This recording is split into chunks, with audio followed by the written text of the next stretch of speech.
భగవద్గీత 2వ అధ్యాయము సాంఖ్యము మరియు యోగము 15వ శ్లోకం యొక్క ఆధ్యాత్మిక అంతరార్థము.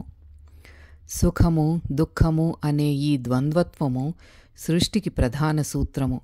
మానవుడు తాను అనుభవించే పరిస్థితులకు ఎలా స్పందిస్తున్నాడో దాన్ని బట్టే దుఃఖం అనేది కలుగుతోంది.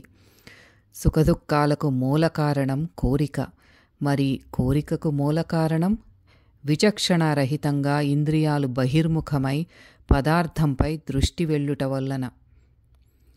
ఎవరైతే ప్రాణవాయువు స్థిరత్వాన్ని సాధించి ఈ ద్వంద్వత్వాలను అధిగమిస్తాడో అతడే పురుష శ్రేష్ఠుడు, ఒక ఋషి అని పిలువబడతాడు.